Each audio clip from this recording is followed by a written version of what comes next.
Hello everyone and welcome to Jack Does Horror. I'm Jack and today we are talking about the one and only, the original Halloween. Why? 'Tis the season to talk about Halloween. Also, on top of that, 'tis the season to like this video and subscribe if you already haven't. Why? Because it helps support the channel and we love your support. We can't do it without you. We know it here at Jack Does and I believe you know it as well.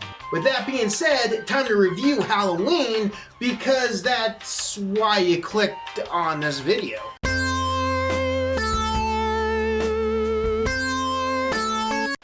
Yes, in 1978, a little movie called Halloween shook the film industry and was the godfather for many films to come. With that being said, there's only one and only Halloween, and there's no other like it. This movie had a little bit of everything. We're talking some scares, we're talking some mystery, we're talking some allure, and we're also talking cast of characters that we actually like and we wanted to see survive. Look, I enjoy Halloween 4 and 6, and I enjoy 5 for a different reason. Oh, number 5. The Revenge of Michael Myers, that's something. But I enjoy number 4 and 6, and number 4 gets all the acclaim that it should. It was the return of Michael Myers. It was 10 years later. It was an awesome movie. For some reason, number 6 doesn't get the same thing, and I'm telling you, that's an awesome movie. If you haven't seen it, check it out. But with that being said, we're reviewing the first and the original Halloween, so stay on task. Stay on task, Jack. Stay on task. So, what I was getting at was, you know what Halloween 4 and 6 were missing? The mask! The coolest mask of them all. Yes, the Captain Kirk, the William Shatner mask. This mask is the best. It's the best one. Nobody can match it. Okay, they tried, and it's never happened. Now, from what I understand, they did have the Captain Kirk one in number 4, but there was problems with the special effects department. It got sent in. There was something messed up with the mask. That movie had a couple other issues. In the school scene, in particular, you know, Michael was all of a sudden blonde and pink, like Patrick from SpongeBob SquarePants. If anybody can think of Halloween without thinking of the William Shatner mask as the first mask that hits their brain, I would be surprised. And most certainly, if you are a horror fan and you are a fan of Michael Myers and the Halloween franchise, I am 99.9% sure that you don't think of another mask other than the original William Shatner mask. Before this movie, we didn't get to see anything like that. Where did we see another thing like that? We didn't. Norman Bates dressed up like his mom, but that was like a drag, just like I'm a psycho. This was the mask that was a lead, a build to somebody that was more than human. There was something supernatural going on.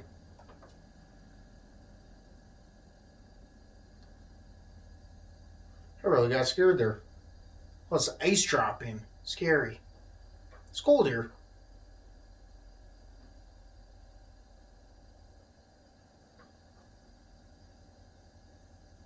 Yeah, I'll lock the door.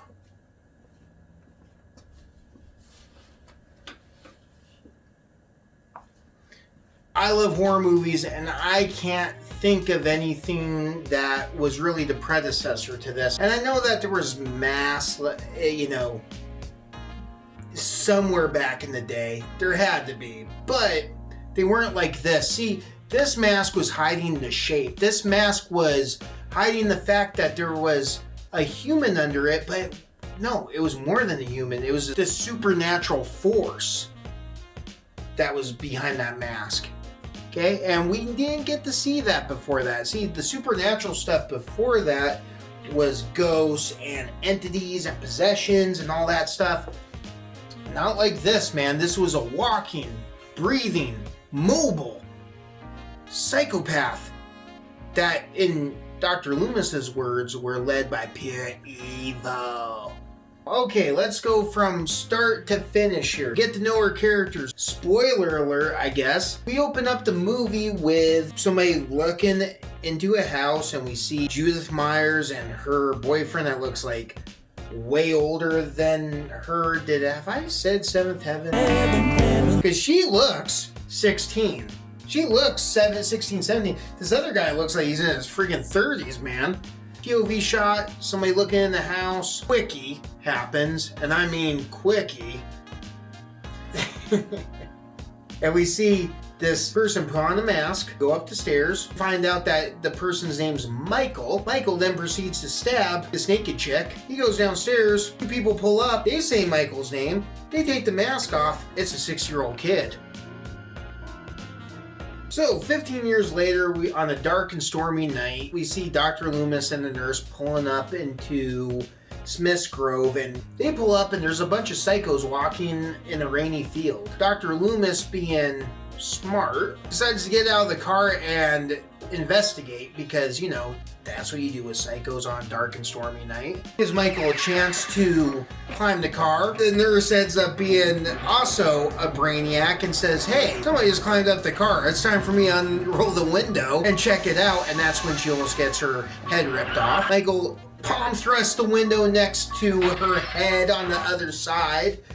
Martial arts. Busta Rhymes, you think you got martial arts? No, watch that palm strip break glass. Scares the nurse out of the car. He jumps in, and supernatural element number 1, Michael, who's been locked up since he was 6 years old, knows how to drive. Ooh. And Dr. Loomis knows exactly where he's heading. Haddonfield. This is where we get to meet Laurie Strode. Good kid, common sense, good hair, shoulders, nice that little punk Tommy. Goes to school, doesn't even have to pay attention in class.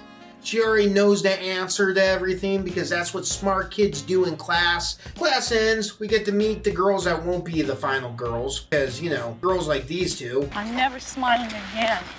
Paul dragged me into the boys' locker room. Exploring uncharted territory. Totally charted. Just talk. They're never the final girls. They just aren't. They're not. You can leave a comment below if there's ever a girl like Annie or Linda that becomes the final girl. Now, this sets up to everything because you get to find out that there's a bunch of ness going on. Laurie's not a part of that because she's babysitting, damn it, and that's way more important than getting Annie and Linda. Anyway, they're walking home. Linda lights a cigarette and says, you know what? I gotta prep myself for all my moves tonight. Annie and Laurie keep walking. That's when we see Michael, and for the first time we see that mask, the iconic mask. And what does Laurie do? Stops dead in her tracks, stops Annie, who's not paying attention, talks about the man in the hedges. Annie thinks she's a badass. She goes up to slap the bush, saying, hey, creep. Michael's not there because apparently he might walk and move slow and stuff in the movie, but he's got some get-ups somewhere. Just I guess the camera's not going to be on him when he decides to light a spark under his ass and move. And he goes a different direction. Laurie turns around, gets scared, runs upstairs, wants to get ready. She sees the same dude in the hedges looking at her in the window, closes the window because that's going to keep you safe from, you know, something. And the phone rings, and after seeing a scary ass dude twice in the span of 5 minutes, she's got nerves of steel and she goes to sleep because you gotta nap up when you're taking care of a pain in the ass like Tommy Doyle. So she gets a ride, smokes some somehow, some way, there's an alarm going off even though Michael already had his mask. So this alarm either has been going off for a few hours or maybe a little bit of a mistake with the timeline of the movie. I don't know, but knowing Haddonfield PD and how much they move on anything that pertains to Michael Myers, I would imagine that it's pretty realistic that alarm could have been going off for hours and hours and hours, and the sheriff just finally got there. If we didn't already think Tommy Doyle was a pain in the ass, he really turns it up here. So this leads to him asking about the Boogeyman, and we get to hear a bunch of rip-off from Marvel Comics before that. And he wants to have Laurie babysit Lindsay because she needs to go pick up her boyfriend Paul That way they can get it on because, well, it's Halloween, and like they said in the walkthrough, that's the main plan for Annie and Linda, is to get with their boyfriends and, you know, screw. Lindsay goes to Tommy's, where Lori's going to babysit him. Annie goes and is about as dumb as she was when she decided to slap the hedges, because that could have been her ass right there. And she's like, oh, the car's locked, I'll go get my keys. She goes, grabs the keys, door's already unlocked. Uh-oh. Here's my question. Is that supernatural element number 2? Because either Michael knows how to pick locks, or how the hell did he get in the car? She sees the windows are fogged, and then it's her ass. Tommy then sees something, starts screaming like a bitch, and Lindsay can let him have it, but she doesn't, because instead of siding with Lori, she ends up telling Tommy that she believes that he sees the boogeyman. Even though Tommy just found out through Lori what the boogeyman was 10 minutes before that. You know, during the whole Marvel comic ripoff of Tarantula Man and all that. Like I said, there's tons of spoiler alerts in here. If you haven't seen the movie, then why the hell are you watching this? But if you're watching it, make sure that you like this video. Please, it helps support the channel. And if you're not already subscribed, please subscribe to this channel, because this type of content we do, and we like you to support us while we do it here at Jack Does. Also hit that notification bell, because, well, that's how you get notified when we upload videos. That's kind of how this YouTube thing works, right? Right. Back to the review. Segway. Now, in enters Linda with her boyfriend Bob, where we hear Bob do some Seventh Heaven shit. Real cool, Bob. About as cool as those thick-ass glasses of yours. Somehow you get the ladies, though, and Linda is definitely going to be getting it tonight. She decides afterwards, while Bob's getting her a beer, that she needs to file her nails and at some point call Lori, but before that, we get iconic moment and possibly supernatural moment number 3, where this regular sized dude lifts this other dude that's like same size up with one hand, stabs his butcher knife through him and through the door, and does the iconic head tilt thing, which is iconic moment number 2, seeing how iconic moment number 1 would be the reveal of the mask. Now, Michael decides to be funny and dress up like a ghost with Bob's glasses. Linda gets a big kick out of it, but also gets pissed at Michael playing the part of Bob as a ghost. Didn't get that beer that Linda wanted. Linda decides to turn her bitch up and say, you know what, I'm gonna call my friend Lori. She calls Lori, Lori picks up. Linda gets strangled by a cord, pulls the sheet off. Michael looks scary. Michael looks like he might want to talk. Michael picks up the phone and he gets scared because a girl's on the other line, and he just breathes, and then what's Lori do? She decides that she's gonna check out the situation. So then she does some Seventh Heaven shit and decides that it's a good idea to lay down a 12-year-old boy and a 12-year-old girl in the same bed together. Because, you know, she digs off the other house. That's when a bunch of scary shit happens. Somehow she gets away, runs across the street. This is where, if you didn't already hate Tommy Doyle, you're gonna hate him now, because 15 minutes ago, he was just barely getting to sleep. Now, he's acting like he hit complete REM and shit. And he doesn't realize that this slapping and screaming and throwing a flower pot up at the window means those kids, yeah, they pissed me off a little bit. Not a lot of it, a little, you know what, they pissed me off. The kid who played Tom, you know, this guy, I can't remember how old he was supposed to be, like 12, 11, 12, 13, somewhere around there. He whined and cried like he was 5 or 6 years old. He got tripped over a pumpkin, cried about that, cried about nobody believing him, bitch, pissed and moaned through the whole thing, and he almost got Lori killed, because somehow, some way, in like 15 minutes, went from being awake and being a pain in the ass to being so tired that he doesn't know banging on the door and crying and throwing flowers at the window was his way of getting your ass up and moving quick to unlock the door, because the freaking and she's almost getting her ass killed because the shape's walking across the street, and he walks slow, and he's still moving faster than you, Tommy. Come on.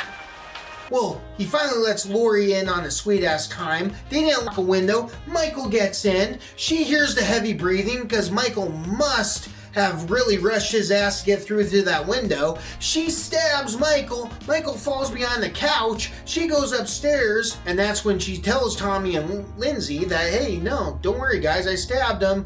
Where all of a sudden, Tommy, even though he just found out about the boogeyman tonight, says you can't kill the boogeyman. Well, when you know it that this little bastard was right, you can't kill the boogeyman. The boogeyman is right behind Lori. He pulled supernatural move number 4 off by being at the freaking stairs after being stabbed, and he starts marching forward. They end up getting the hell out. Lori goes into another room. She acts like she went somewhere else when she just went and hid in the closet, and Michael's not an idiot. I mean, he just dressed up like a ghost to play a Halloween prank before killing Linda, and somehow he got into a car without keys to kill Annie. He ain't no sucker. And him being no sucker knows Lori's in the closet with doors that look like a 4-year-old could break them, but somehow he's struggling.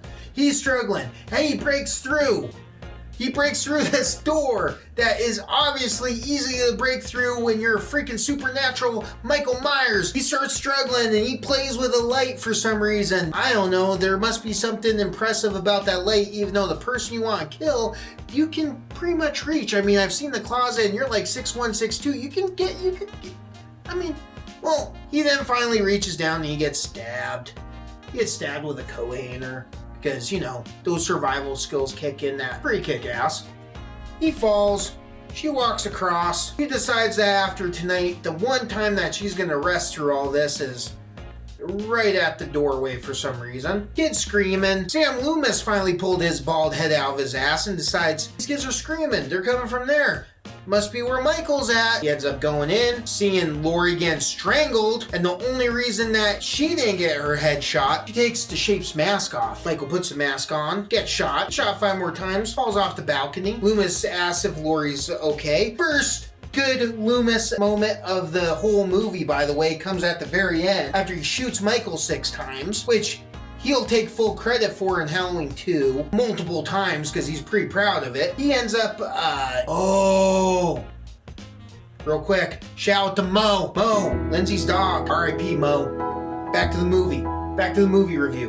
Back to the end. Back to the end of the movie. That's what I meant. R.I.P. Mo. Back to the end of the movie. So he finally does the decent thing. Asks Lori if she's okay. She kinda sort of asked if that was the boogeyman, I kind of think. And he says, a matter of fact, it was. And I think that's pretty realistic because I don't think Loomis was really giving a shit what she had to say anyway, because he's still basking in the glory of shooting Michael 6 times. I shot him 6 times. What? I shot him 6 times. I have some links in the description below on other Halloween videos, just so you know this isn't the first time that I'm talking about McDowell's Loomis over Pleasance Loomis. I personally like McDowell as Dr. Loomis way better. Not so much that I like the actor better, I just think that Dr. Loomis is cooler. That being said, the majority, and I get it, like Donald Pleasance as Sam Loomis better. You can't really argue that that's not the best person that ever played Dr. Loomis. First of all, he played Dr. Loomis in like 6 of the damn movies. Second of all, the Rob Zombie movies just were not the same as the original franchise. When you think of everything from the speeches to his actions to the mannerisms to the little subtleties, I mean, Donald Pleasance really does knock this character out of the park. I don't know if anybody noticed, but he did such a good role that if you actually watch the movie, Loomis didn't really need to be there. He kind of explained Michael. He just didn't need to be there. He was the Indiana Jones of it. He shot him 6 times. You know, you got to hear that a bunch. I shot him 6 times. What?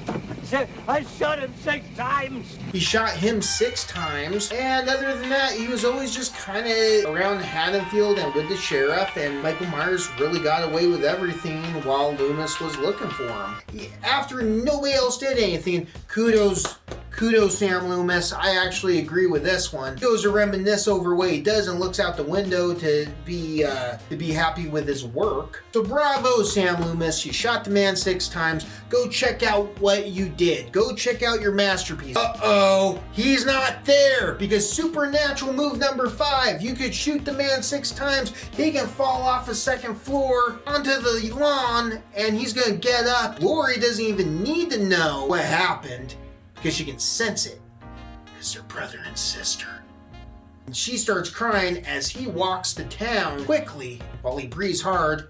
End credits. Masterpiece of a movie. Yes, with some mistakes. And yes, people can point them out. And yes, I won't give a shit, because this movie is awesome. This movie always will be awesome. This movie is the inaugural mass killer movie. This movie is a movie that really shook the film industry. And this movie is the reason yours truly wanted to become a filmmaker. That's the movie review. If you liked it, hit like. We can use those thumbs up, ladies and gents. If you dig the digs, there's a link to the description below where you can buy this stuff. And then you can also help support the channel that way. You can also help support the channel if you're not already subscribed to subscribe. Also hit that notification bell. Why? Because then you get notified when the most awesome horror movie channel in the world puts up another video that you can watch and enjoy, because this is Jack Does Horror. I'm Jack, and I love this shit. I shot him 6 times. What? I shot him 6 times.